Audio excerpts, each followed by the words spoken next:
antes de estar en el mundo de la tecnología, no estaba para nada ligada al mundo de la tecnología, tuve un emprendimiento como 15 años en el rubro textil, y antes de eso, no sé, creo que era muy chica.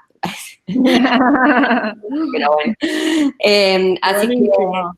bueno, eso es un poco de mi background de los últimos tiempos. O en la actualidad estoy bastante ligada al mundo de la tecnología blockchain y de las tecnologías exponenciales en su gran mayoría, porque hoy lo que sucede en la realidad es que uno utiliza como una tecnología madre para desarrollar algo, pero todas las otras tecnologías son complementarias de esa tecnología.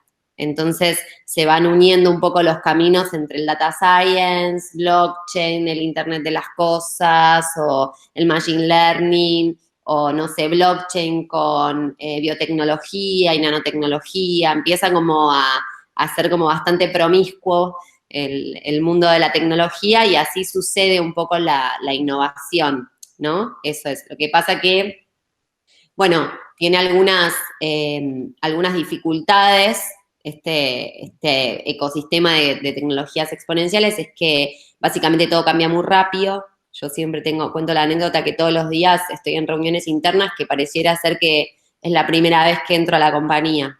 Siempre, todos los días, y hace ya un montón de tiempo que manejo el lenguaje, pero todos los días me siento en una conversación donde están hablando de cosas nuevas que pasaron ayer, o que inventaron hoy a la mañana, o que cambiaron, o que tienen nombre propio, porque les ponen nombre propio a todo lo que sale le van poniendo nombre propio. Entonces es muy difícil armarse, o saber todo, básicamente, y es muy difícil comunicar. Eso es lo que pasa, ¿no? Porque como tiene un ritmo tan vertiginoso y un lenguaje tan específico, la realidad es que se hace un desafío diario, ¿no? Como bastante intenso en esa carrera, y bueno, y por el contexto en el que estamos atravesando, de intensidad general del mundo, más todavía, ¿no? Como está la lucha hoy por quién se queda básicamente con la atención de los usuarios, sea que sea la empresa, ¿no? Como sea de tecnología o de cualquier otra cosa. ¿Quién puede quedarse con esa atención hoy en este contexto donde básicamente todo se volvió plano, ¿no? Todo se volvió una screen, una pantalla, ¿no? Como eso es un poco lo que, en el contexto donde nos estamos moviendo hoy. Perfecto, Gaby. Bueno, dijiste un montón de términos nuevos, ¿no? mucha, mucha información. Entonces, para comenzar, nos gustaría que nos puedas definir un poco, bueno, ¿qué es el storytelling? ¿Y para qué realmente lo usamos? Bueno, vamos a preguntarle a Wikipedia qué dice. ¿Está bien? Voy a buscar en Wikipedia acá porque es todo muy confuso lo que está pasando hoy. Entonces les quiero leer lo que dice la gente, ¿no? Porque Wikipedia es como el lugar donde hay un conocimiento de las masas para diferenciar dos cosas que para mí son importantes entender. En general, nosotros nos acercamos al storytelling antes que apareciera esta palabra más canchera que se llama storytelling, que se usa ahora. Antes se hablaba mucho de oratoria, ¿no?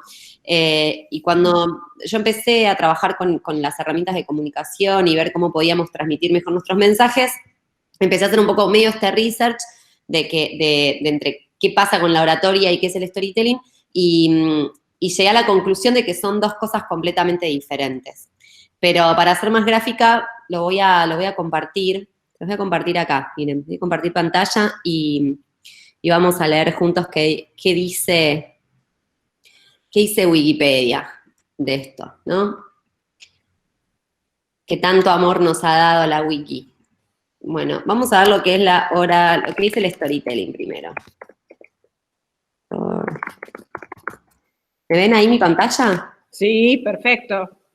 Bien. Entonces dice, sobre el storytelling dice que la narración de es la narración de historias, o simplemente narración, es el acto de transmitir relatos usando palabras, imágenes, habitualmente mediante la improvisación y recurriendo a distintos adornos estilísticos, ¿no?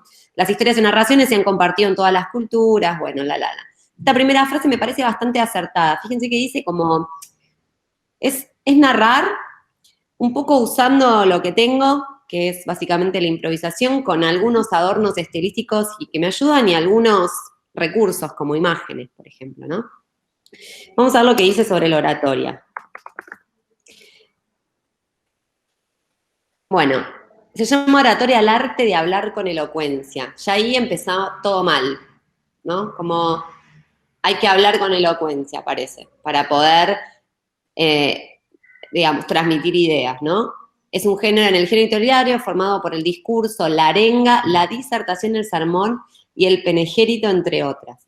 Miren lo que dice acá. Este segundo sentido más amplio se aplica a todos los procesos literarios que están planteados, expresados en la misma finalidad y con el propósito persuasivo, ¿no? Y ahí me voy a detener porque todo lo demás, esta finalidad de persuadir al destinatario es la que diferencia la oratoria de otros procesos comunicativos orales. Y esto se los muestro porque para mí es muy importante hacer esta diferencia entre lo que tiene que ver con contar y persuadir, ¿no? Como son dos cosas completamente diferentes. Y la oratoria, digamos, en el florecimiento de su esplendor, que fue más o menos en los 90, usó esto ligado mucho a tratar de, tanto en la política como en los negocios o como en la vida, tratar de generarle al otro, ¿no? Una necesidad que no tenía, por ejemplo, a través de ser bueno hablando, ¿no? Ser persuasivo y convencer. Y la realidad es que eso no escala, ¿no? De hecho, no escaló, no terminó de ser algo que surgiera, digamos, de intrínseco para ganar los mercados. Digo, en el fondo, la gente no come vidrio, entonces no me sirve de nada a mí tener un discurso persuasivo para lograr un objetivo y después no ser sustentable con eso y no hacerlo escalar. Bueno, la iglesia un poco lo usa, digo, las religiones son bastante persuasivas, pero bueno, pareciera ser que no es para donde queremos ir, ¿no? Como hay toda una búsqueda a través digamos, de lo que sucede con la tecnología descentralizada, sobre todo de darle transparencia a un montón de procesos, de darle transparencia al discurso, todo el problema que hay hoy con el tema de las fake news y los discursos políticos y todo eso, me imagino que deben estar al tanto, o si no, lo charlamos en un ratito también, pero digamos, el mundo va para un lado donde estamos tratando de que haya mayor transparencia para darle a las personas más herramientas para poder decidir mejor, y no pareciera ser que la oratoria está alineada con eso, ¿no?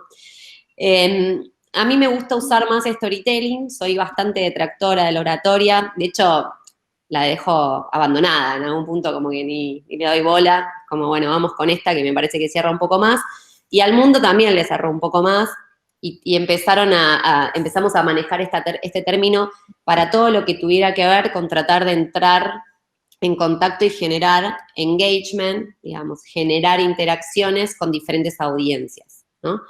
Esta es la primera diferencia, o sea, uno cuando habla de oratoria, habla en general de alguien dando algún discurso, tratando de persuadir personas. Cuando habla de storytelling, habla de generar historias que traten de generar engagement con las audiencias. Esa es como la base principal.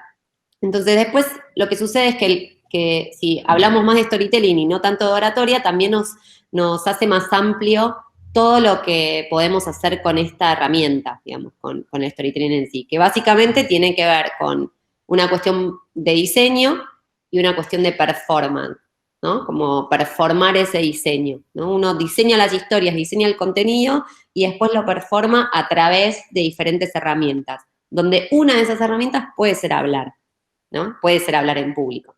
Y de hecho es una de las herramientas más poderosas hasta el momento, ¿no? Hasta que no pudimos hablar más en vivo, porque hasta este momento que estuvimos antes de llegar a la pandemia, parecía ser que era el mundo de las charlas, ¿no? Uno no hacía otra cosa que añorar estar en una conferencia con gente que hablaba bien, sobre todo en el mundo entrepreneur, ¿no? Como que todo el tiempo vivíamos en conferencias, parte de nuestro trabajo diario era o hablar en conferencias o ir a las conferencias, ¿no? Como, bueno, se había puesto un poco raro el mundo, porque era como, a eso le decíamos trabajar, básicamente, pero estuvo bueno, porque fue un momento que duró no sé, habrá durado más o menos 10 años, que tuvo como todo el esplendor de las charlas TED y de las charlas con distintos formatos.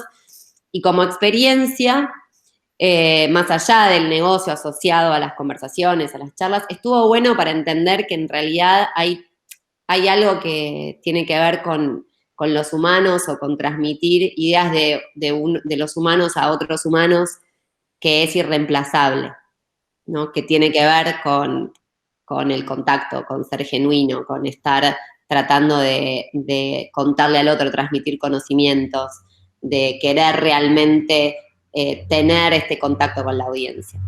Entonces, sí, decime, María. Gaby, te iba a preguntar, ¿cambió algo el storytelling esto, digamos, antes y después de la pandemia? O sea, ¿cómo llegar? Porque entiendo un poco que esto que vos decís, ¿no? El storytelling tiene que ver con generar algo en el otro, ¿no? A través de una historia. ¿Y vos considerás, digamos, que el storytelling cambió algo el antes y el después de la pandemia? ¿Modificó algo esto de llegar al otro? Yo creo que, a ver, creo que lo que sucede es que tenemos, o sea, no a nivel de la historia en sí o de la narración, pero sí me parece que lo que hay ahora es un desafío con la herramienta performativa, ¿no? Porque antes, digamos, los que venían hablando, vamos al caso específico de hablar y ahora lo miramos en otras herramientas, pero imagínense, antes había un alto engagement, o sea, una alta interacción y enganche con la audiencia de la herramienta performativa de hablar. Parecía que eso funcionaba, entonces se aplicó en el mercado y se usó un montón y funcionó bien. Ahora, cuando vos querés llevar eso mismo que haces a al nuevo formato de la pantalla, como estamos haciendo ahora, y yo estoy casi segura que los indicadores están dando bastante feos, ¿no? O sea, como en el engagement, en la atención, en la calidad del material distribuido, en un montón de cosas que tiene que ver que obviamente el mundo no estaba preparado para que el 100% de esa actividad se llevara al mundo digital.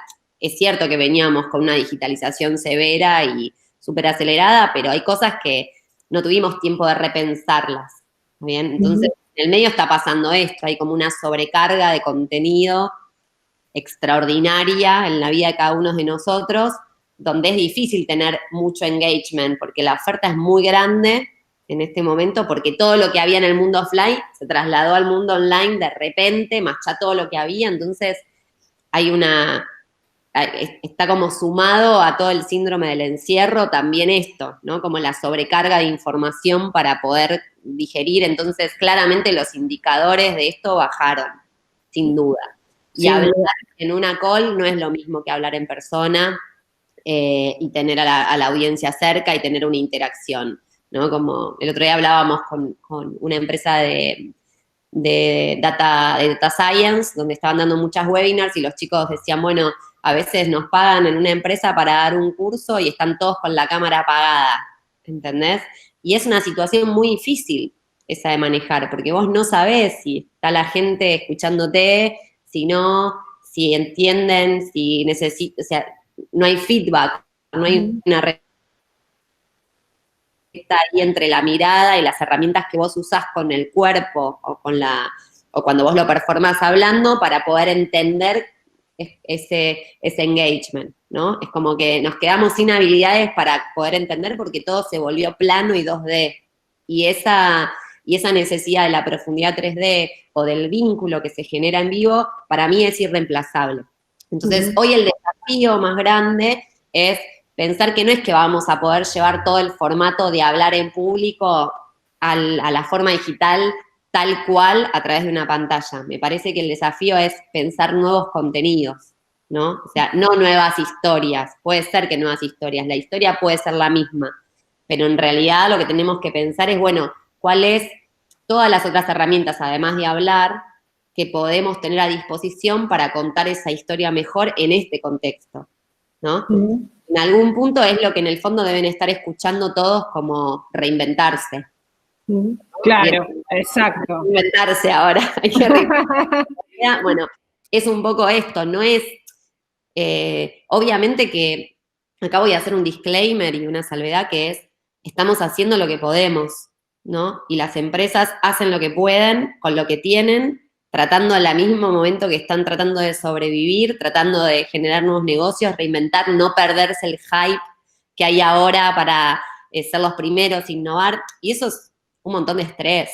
Es un montón de estrés para las personas, para las empresas, para todo el mundo. Es imposible. Pero los que tengan la oportunidad de poder mirar un poco antes de hacer, mirar lo que está pasando, estudiar un poco la tendencia, mirar los que están haciendo a ver si funciona, si no funciona, les va a ir mejor, claramente. El que no está buscando el mango hoy atrás del cliente ese que necesita conseguir para sobrevivir, le va a ir mejor si lo puede pensar un poquito más y puede ver qué está pasando en indicadores. Igual ya tenemos hoy unos meses, ¿no? Unos 6 meses para pensar esto y para mirar atrás estos indicadores. Entonces, es muy importante que cada uno, para su empresa personal, mire estos indicadores. ¿Qué hizo la competencia, por ejemplo? ¿No? ¿Qué estuvo haciendo? ¿Cómo estuvo comunicando? ¿No? ¿Qué plataformas usó? ¿Dónde están estos usuarios ahora?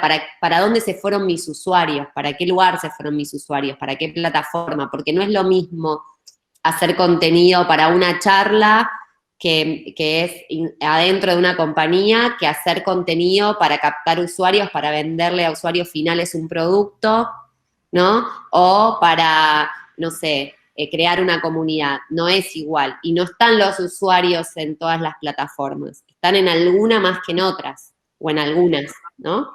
En algunas 3, 4 como preferencias. Entonces, eso hay que mirarlo y hay que estudiarlo y hay que tener números e indicadores para poder generar el contenido antes de ponerse a hacer cualquier cosa, ¿no? Antes de tirar una línea de código, decimos nosotros, ¿no? Que es antes de ponerse a gastar un solo centavo en lo que sea, hoy hay que mirar qué está pasando, ¿no? Eso es como lo más importante. Es lo que denominamos un poco en el mercado como hacer un poco de estudio de mercado, de benchmarking o algo de eso, que tiene que ver con el marketing o los marketings del mundo de ahora, pero sí me parece valioso y me parece importante mirar un poco qué pasó, ¿no? De acá a los 6 meses para atrás. Y cuáles son los formatos que pagaron también. Fue hablar, fue la clase, fue el webinar, fueron los hilos de Twitter, fueron los videos de animación 3D, fueron con Visual Thinking, fueron con Whiteboard, ¿qué es lo que pagó en el mercado ahora? ¿No? En mi mercado, no en todos los mercados, pero en mi mercado. Así que igual también siento que hay una oportunidad, ¿no? Como para que surjan nuevas formas de hacer contenido relacionadas con las cosas que pasaron. Por ejemplo, una de las cosas que a mí me pareció que tuvo un crecimiento enorme fueron los memes, ¿no? Los memes. Esto te iba a preguntar, digamos, Claro. O sea, es una herramienta, digamos, también, digamos, los memes para poder, digamos, relatar alguna historia o contar algo. Sí, yo venía viendo eso desde ya hace como un año atrás, digamos, en experiencia propia, algunas pruebas con la comunidad que habían resultado buenas. Lo venía viendo crecer un montón y lo venía viendo crecer en una franja etaria en particular, que son los pibes que manejan mejor las herramientas de diseño. Yo soy una señora, tengo ya 40, entonces, digo, hacer un meme me lleva 3 horas. Ay, si quiero sentarme a poner cada vez que hago un meme, que lo intento, porque lo intento un montón, porque hay un montón de veces que quiero hablar como memes, porque los recibo y los entiendo y me gustan, entonces quiero mandar un meme, pero tardo un montón, o sea, claramente no soy la persona que puede hacer los memes. Entonces, esto pasó es que hay una franja etaria que va más o menos de la famosa franja de los centennials, que las herramientas de diseño las manejan súper bien y rápido, entonces hubo una proliferación de memes. El otro día estábamos estaba uno de los chicos defendiendo una tesis, uno que tiene 25, y otro iba haciendo los memes en tiempo real con las cosas que iba diciendo el pibe, y lo iba mandando al grupo que estábamos escuchando. Y fue hermoso, fue hermoso. Yo decía, esto es lo que hay que hacer, pensaba, como a mis adentros, ¿no? Como diciendo, lo único que necesitamos es tener un ejército de centennials en todos lados haciendo memes, porque a la gente le encantan. Está bien, estaba como súper interactivo el grupo. te contestaban, mandaban otro, o sea, eso es el engagement, cuando hay esa conversación, ¿no? No cuando hay un contenido estático, es un contenido donde hay otros usuarios que interactúan con ese contenido, ¿no? Eso es realmente lo que importa, no importan los seguidores, no importan los followers, eso no interesa, interesa solo la interacción, ahí es donde sucede la magia, ¿no? Entonces, lo que pensaba era, bueno, si esto proliferó y, digamos, se profundizó, porque es una forma que parece que tiene mucho engagement, entonces, bueno, es una herramienta para usar en este momento, ¿no? Para que las compañías la usen para hacer su estrategia de comunicación. No es que tienen que agarrar al departamento de marketing y decirle que se ponga a hacer memes. No, no es eso lo que hay que hacer. Tipo, hay que buscar a los pibes que saben hacer memes y contratarlos. Es al revés, porque no es un trabajo administrativo, es un trabajo creativo generar contenido nuevo. Entonces, no lo puede hacer un community manager, no es así. ¿Está bien? El community manager tiene su función de community manager y ese es el trabajo. Si se quiere reinventar, ningún problema, pero ese contenido nuevo hay que ir a buscarlo a un lugar nuevo, ¿no? Y a eso me refiero con que hay oportunidades, ¿no? Como hay que estar atento, digamos, ¿no? Ser creativo es algo que se puede ejercitar, pero claramente es algo que se ejercita mirando, mirando. Hay que mirar, hay que copiar, hay que probar, es como un poco eso es. Entonces creo que hay una oportunidad muy grande de mirar y probar esas cosas y que el riesgo de probarlas es bajísimo también, ¿no? Como súper bajo, es barato, no hay que hacer mucho para eso, no necesitamos que sea un súper diseño justo, los memes que es como simplemente me robo una imagen, le pongo una cosa, una frase, es como todo así nomás, me parece que es algo que va a ser bastante interesante el crecimiento. Gaby, pensando un poco en las herramientas, vos empezaste a hablar un poco de las herramientas que tenemos, digamos, para relatar las historias, ¿no? Acá está, digamos, el meme. ¿Qué otro tipo de herramientas vos considerás? O sea, el meme, por lo que entendí, que lo que vos, digamos, mencionaste, tal vez tiene que ver con algo también, o sea, actual y futuro, ¿no? Digamos que se va a seguir profundizando esa herramienta como una forma, digamos, de poder seguir relatando historias. En función a esto, ¿qué otras herramientas considerás que son interesantes que tenemos para poder relatar historias? Buenas historias, ¿no? Porque en realidad, digamos, cuando hablamos historias, podemos hablar de un montón, pero en realidad, digamos, lo más importante de ese relato de la historia, como siempre decimos, es llegar al otro, ¿no? Y en relación a estas herramientas, ¿qué otras herramientas vos propondrías o sugerirías, digamos, para poder hacer esto? Bueno, primero te cuento un poco lo de las herramientas en general para hacer un mapeo, para que todo el mundo entienda de qué hablamos cuando hablamos de herramientas, ¿no? Porque, como yo les decía, la historia puede ser una sola, se puede construir una misma historia, una sola historia en realidad, que es la que quiero contar, que es la historia de la marca, la historia del producto, la historia que yo quiero hablar con la audiencia. Y después eso lo mostrar diferentes herramientas que he tenido, o sea, la puedo performar. Entonces, una puedo hablar, ¿no? La otra podría ser, puedo dibujar, ¿está bien? Puedo mostrar eso con dibujos. Después también puedo mostrar eso con imágenes, y también esas imágenes que pueden ser fotos, ¿no? Puedo armar un storytelling con fotos, también esas fotos o esas imágenes las puedo convertir en un video, y ahí ya tengo otro tipo de contenido, ¿no? Entonces tengo audiovisual, foto, dibujo, hablar, ¿no? Y también puedo tener las nuevas, ¿no? Los que tienen que ver con una combinación de esas cosas, que son los memes, los stickers y todo este mundo nuevo que está apalancado de alguna forma de la inclusión de estas nuevas tecnologías que les vine hablando al principio, que parece que no, pero por ejemplo, una de las que está tomando un montón de fuerza es el deepfake, ¿está bien? Que es la tecnología. ¿Qué es eso? ¿Vieron los videos esos, por ejemplo, de la cara de Trump hablando, dando un discurso? Ah, sí. Y que no es Trump, ¿también? No es Trump, claro. Que se denomina deepfake, que está basada en Machine Learning e Inteligencia Artificial. Ah, mira. Hay herramientas de diseño donde se hacen videos súper rápido. Ya, súper. Hay tutoriales en internet, en YouTube. Bueno, otra de las plataformas, por ejemplo, para hablar de herramientas, que creció mucho estos últimos 2 años y que se profundizó ahora, es YouTube, justamente, porque nos dio la posibilidad de hacer un montón de videos con tecnologías nuevas, ¿no? Con animación 3D, con esta tecnología de inteligencia artificial. Entonces, ahí hay algo para explorar. ¿Está bien? Todavía, ¿cómo se escribe la herramienta que escribiste recién? Deepfake.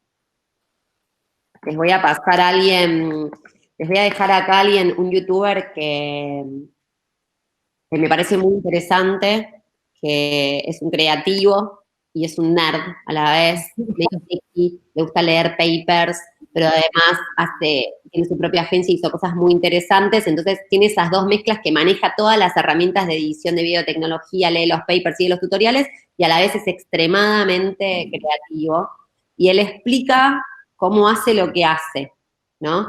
Se llama Tomás García. Ahí les paso el canal de YouTube. Lo van a amar, yo lo amo, me eh, encanta lo que dice y cómo lo explica. Y fíjense, es un claro ejemplo, no sé cuántos tendrá Tomás de seguidores. Bueno, empezó a hacer este video a unos meses de que empezó la cuarentena, este canal, y ya tiene 20.000 seguidores.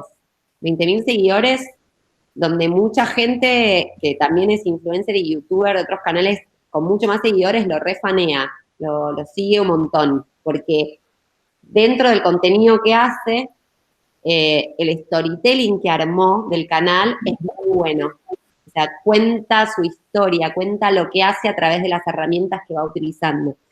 Está bien filmado, está bien editado porque ese editor tiene muy en claro todo lo que tiene que ver con lo audiovisual, pero además el contenido, que eso no es menor, y ahí es donde voy a enganchar con esto del diseño de las historias.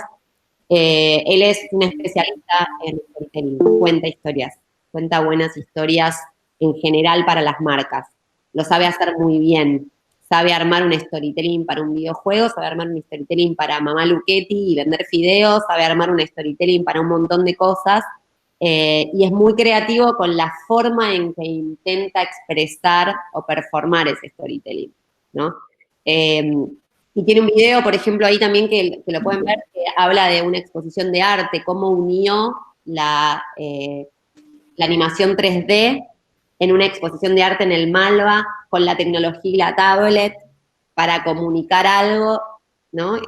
Toda esa combinación de herramientas que parece medio futurista y medio para solo observar, yo no estaría tan segura que solo para observar, ¿no? Creo que es lo que viene, es la interacción de todo eso junto con el VR, o sea, la realidad virtual, la realidad aumentada, ¿no? Como tratar de hacer la experiencia de esa historia más envolvente.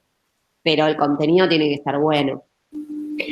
Y Gaby, ¿y cómo hacemos, digamos, para diseñar buenas historias? Bueno, es bastante simple, porque hay que tener 3 cosas en claro, ¿está bien? Como antes de empezar a hacer cualquier cosa con cualquier herramienta, tienen que prestar atención en 3 cosas. Lo primero es, bueno, ¿qué es el objetivo de esta historia? ¿Qué es lo que yo quiero que suceda? ¿Está bien? Quiero educar, quiero transmitir un mensaje, quiero vender producto, quiero ampliar mi branding, ¿qué es lo que yo quiero armar comunidad? ¿Qué es lo que quiero hacer? Tengo que tener clarísimo qué es lo que quiero hacer. Lo segundo y lo central tiene que ver con quién es la audiencia.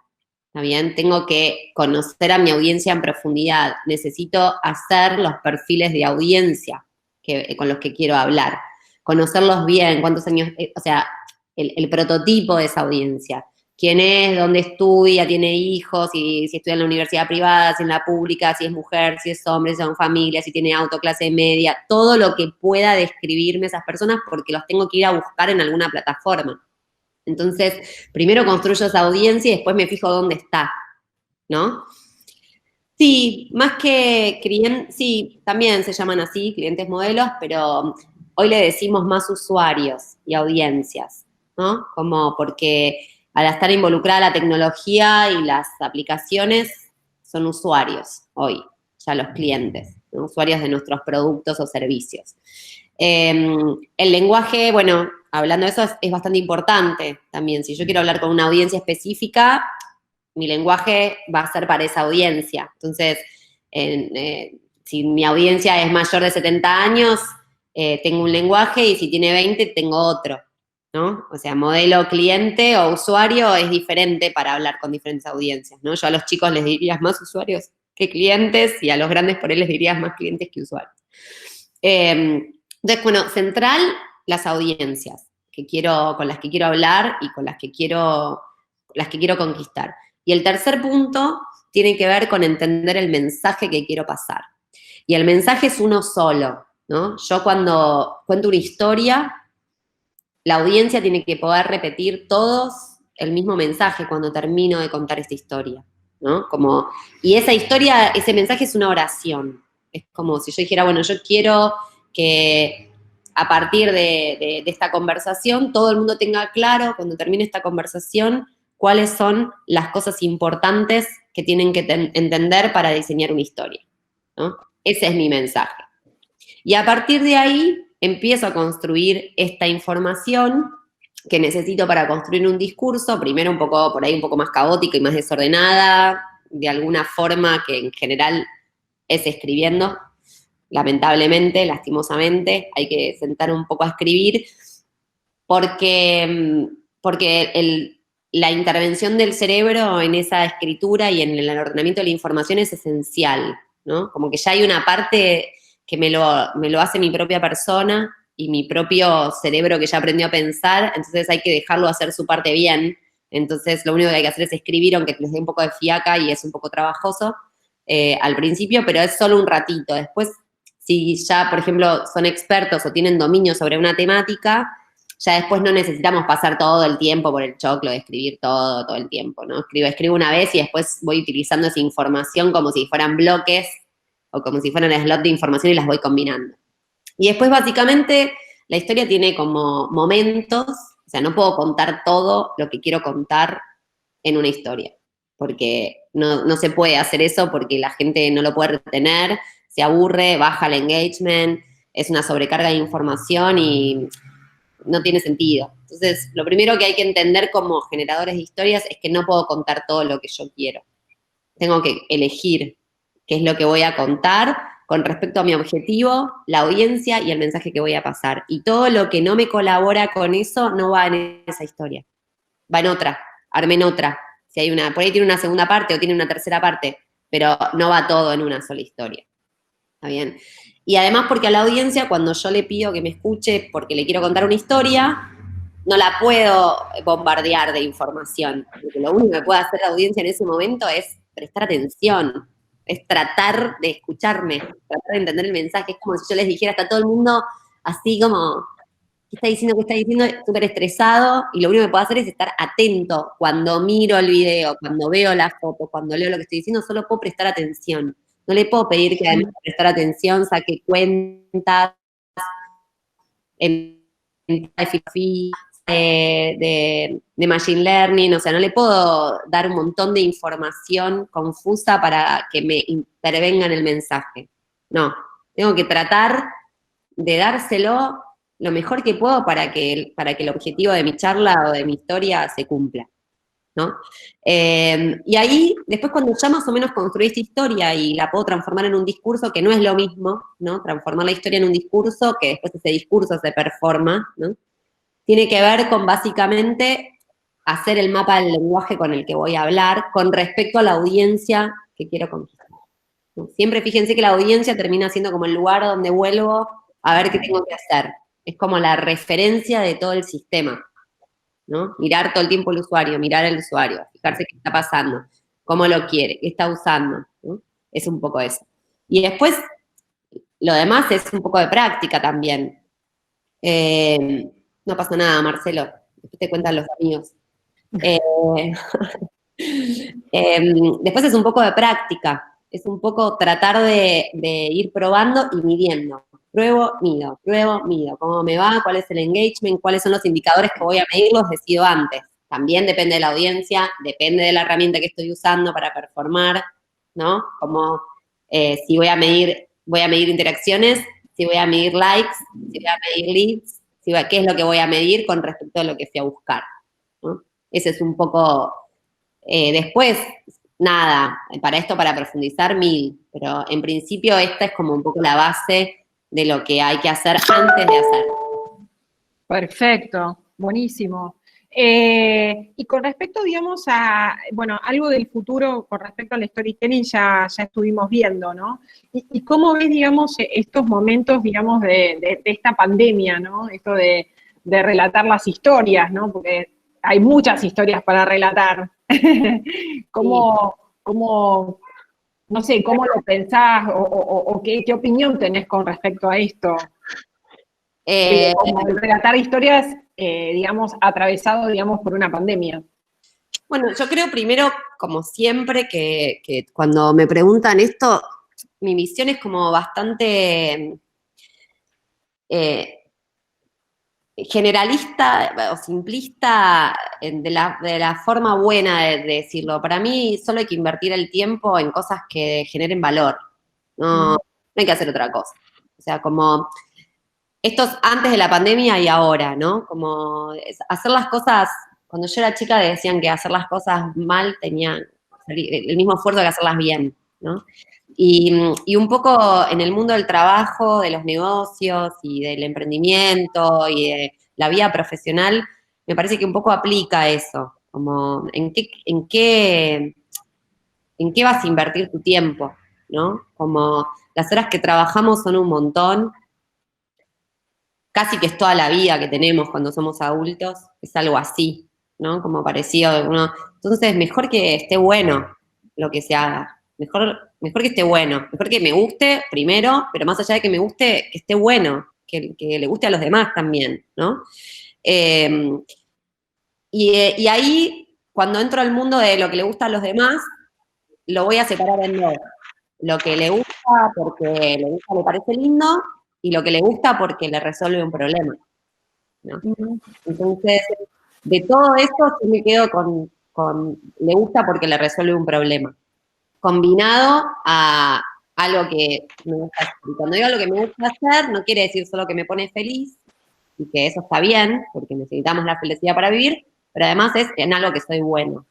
Solo tengo que hacer lo que soy bueno y hacerlo fuerte y mucho y bien, ¿no? Tratando de combinarlo con resolverle un problema a alguna audiencia particular que le genere valor, ¿no? Entonces, me parece que el COVID, esta nueva situación, llamale nueva realidad, no sé cómo se va a terminar llamando, lo que quieran, lo que necesita es que miremos cuáles son los nuevos problemas. Es eso, ¿no? Como, y ahí concentrarse en ver qué es lo que vamos a hacer y cómo lo vamos a hacer, de qué manera. Esa es mi opinión. Con respecto al contenido, lo mismo, digo, si van a hacer contenido basura solo por hacer contenido, no hagan nada, porque sale plata, consumimos recursos, ¿no? Como recursos, cosas que no van, ¿no? Que no las pensamos para resolver el problema a nadie, entonces nadie las consume. Y entonces pensamos que tenemos un problema de marketing. No es que tenemos un problema de marketing, es que lo que estamos haciendo no tiene sentido. No le resuelve el problema a nadie. Claro, exacto. Entonces, para mí es al revés, es, bueno, ¿en qué soy buena? Por ejemplo, yo siempre pienso, lo hago autorreferencial porque me parece que pienso en mí. Digo, bueno, ¿cuáles son mis habilidades, ¿no? Los skills que tengo. ¿Y dónde esto genera valor? Hoy. ¿Entendés? Hace 4 años generaba valor en esto mismo que hago en otra audiencia. Hoy genera acá valor. Entonces lo hago acá. Lo hago donde está siendo importante hacerlo, ¿no? Me puedo expresar mejor.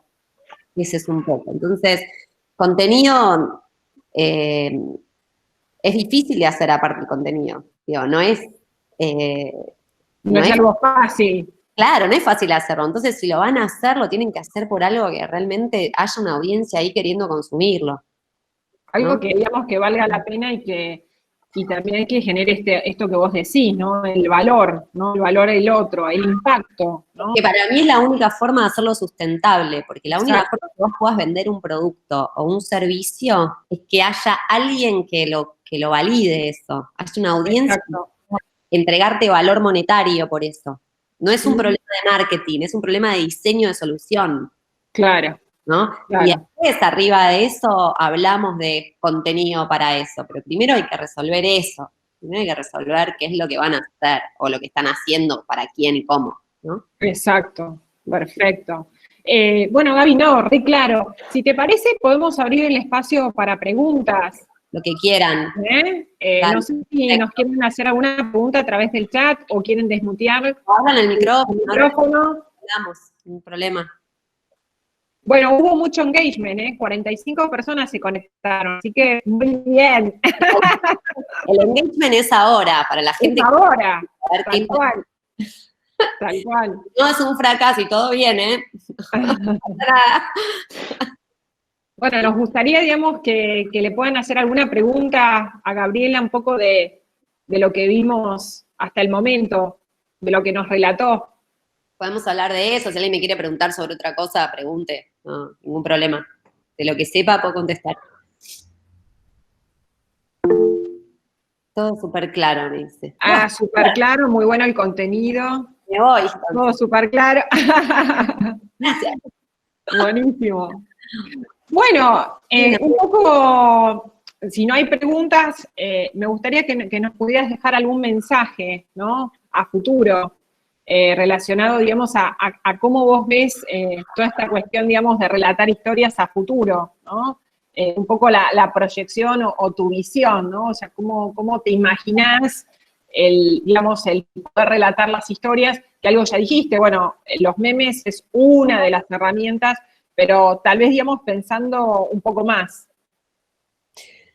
yo me imagino, por ahí es mi sesgo tecnológico, ¿no? De esto de estar todo el tiempo, como les contaba un poco, mi vida diaria es estar todo el tiempo en conversaciones que nunca escuché antes, todos los días, diariamente. Entonces, lo que me pasa que tal vez me cuesta, ser futurista me cuesta menos, ¿no? Porque es como que estoy en esa, entonces me imagino cosas que por ahí ni siquiera pasan, que por eso son inventos de mi fantasía, ¿no? También, pero es un poco lo que sucede, pero creo que las experiencias inmersivas a través de la realidad aumentada y la realidad virtual van a florecer ahora, que ya venían coqueteando un poco, ¿no? Como a través del celular, pero y los cascos. Paola está muy preocupada por la lista de asistencia, se la pasan ya, por favor.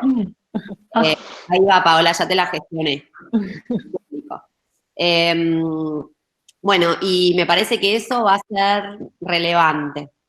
Va a ser muy relevante, o sea, ya hablando de que van a ser historias digitales, ¿no? Que lo estoy dando por, por asumido, ¿no? Por asumido que la reina es el audiovisual y todo lo que está alrededor de eso.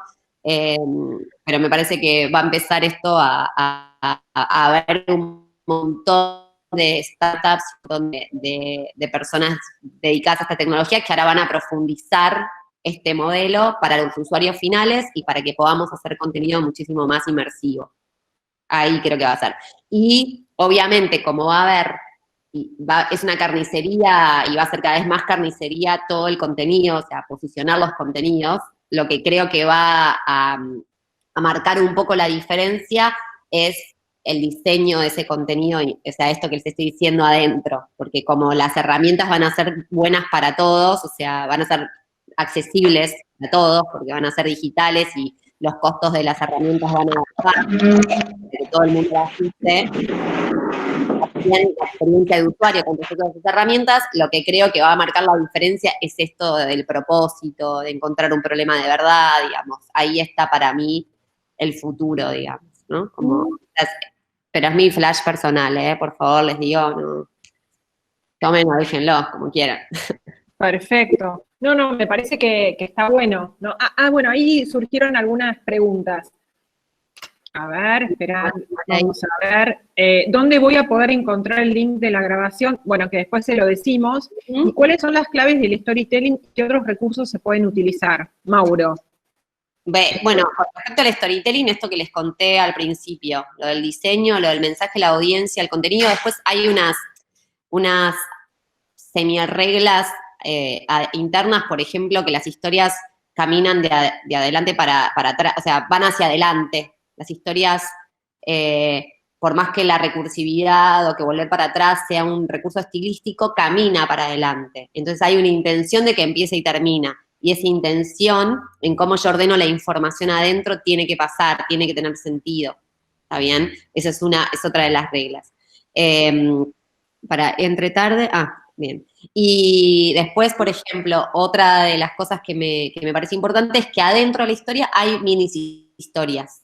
Hay como 3 o 4 mini historias y hay un principio y hay un final de esas historias. Y en el principio y en el final, yo me tengo que ocupar al principio de onboardear, de meter adentro de mi historia a las personas con algún recurso que puede ser, ahí es en general donde los que escriben las historias o performan las historias tiran toda la carne al asador, porque esos 20, 30 segundos del principio son muy importantes en todo el contenido en general. Son los decisivos, ¿no? ¿Cómo? Sí, son los decisivos. Remar a la audiencia es imposible. O sea, una vez que la audiencia se cayó, los que se cayeron, fin, chau. O sea, no los recuperamos más. No tenemos tiempo. O sea, en el momento que yo, no sé, abro la boca para hablar, empezó esta conversación y paro cuando termina. ¿Está bien? Pero no puedo estar pendiente de los que se están bajando. Tipo, ya fue eso. Me tenía que haber ocupado antes de esa situación, no ahora. Ahora ya está, ahora estoy acá. ¿No? Es un poco lo que le pasa al contenido, ahí ya está performando, bueno, si falló, hacemos otro.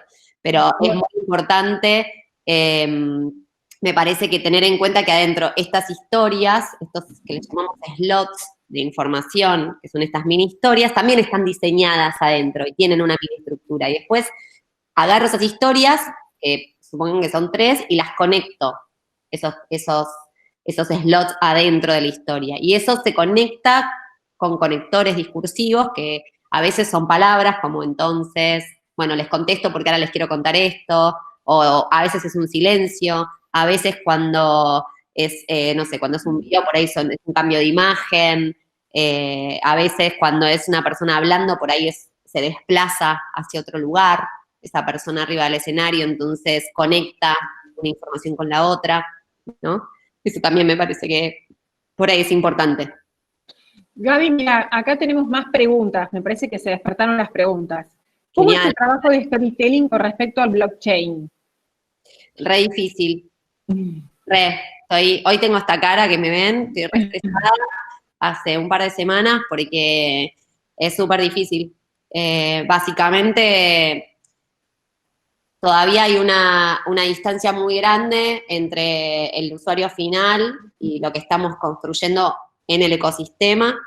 Hoy, el ecosistema, llamémoslo el ecosistema de cripto, ¿está bien? El cripto ecosistema, que incluye todas las empresas las monedas, el desarrollo de software, la infraestructura, las soluciones B2B, digamos, un montón de cosas que hoy los usuarios finales no tienen ni idea de lo que está pasando y está bien que no sepan porque no les importa, pero básicamente a la misma vez hay que empezar a hablar con esos usuarios para tener adopción temprana y hay que hablar con un montón de audiencias diferentes, usuarios finales, developers, gente de negocios, los que tienen los Bitcoin y las criptomonedas para que las vengan a traer al propio ecosistema e inviertan y hagan empresas nuevas y fondeen y además hagan algo que se llama DeFi hoy, que se llama Decentralized Finances, que es para otra charla, pero es un término que se está usando mucho. Entonces el desafío es muy grande, y además tiene esto que es todos los días algo nuevo, sin parar. Yo tengo un cuaderno donde cada vez que doy una reunión, y eso que ya estoy en este ecosistema hace un montón de tiempo, y en esta compañía hace como 1 año y medio, casi 2, y trabajé con todos los sectores, siempre tengo anotado un montón de palabras que justo quiero googlear. Ah, mira. así de simple se los digo. Así, como tengo que ir a googlear o tengo que agarrar a alguien por el Slack aparte y decir, che, esto, ¿qué hablaron acá? ¿Qué es? ¿Entendés? No, es el forecast de no sé qué, este protocolo de no sé cuál, todo así, todo inentendible. Entonces, nada, es como, son desafíos grandes y además lo que sucede es que nadie sabe tampoco, vamos probando, vamos viendo qué es lo que hay que hacer, digamos, ¿no? Y todo va cambiando también rápidamente. Exacto. Funcionó, ya no te funciona más. Exacto. Acá tenemos otra pregunta, Gaby. ¿Crees que los recursos didácticos serán impactados con los avances digitales? ¿Son usables? Sí, 100%. La educación está muerta, así como está ahora. Está muerta. Todas. Los colegios primarios, los secundarios, las universidades, todo está muerto y digamos, y tienen que, como industria lo digo, no como educación, digo, la industria ahora tiene una oportunidad enorme para reinventarse, que es una de las industrias que venía más atrasadas, porque, por ejemplo, la industria del agro con la tecnología creció un montón, la industria de fintech también, otras industrias, la nanotecnología, biotecnología, y la educación siempre, viste bien, la viene corriendo de atrás, la viene siempre corriendo de atrás porque es muy difícil, porque el ecosistema de esa industria tiene a personas, estados, organizaciones, un montón de usuarios. Entonces es muy difícil hacer algo que realmente traiga un cambio de paradigma, pero ahora no les queda otra. Y ahí pienso que esto que hablamos recién, todas estas herramientas van a sin duda modificar la forma de aprendizaje, ¿sí? Por suerte. Perfecto. Dependiendo de cada hay otra pregunta. Dependiendo de cada plataforma, ¿nos conviene variar la duración del storytelling? Sí, por supuesto, obvio. Por eso, una historia misma, cuando la muestro en Twitter se ve de una manera, cuando la muestro en Instagram se ve de otra manera, pero la historia es la misma, ¿está bien? Cuando la performo, se transforma en diferente contenido, ¿está bien? Los mensajes son adaptados a la plataforma en la que uso. Perfecto, excelente.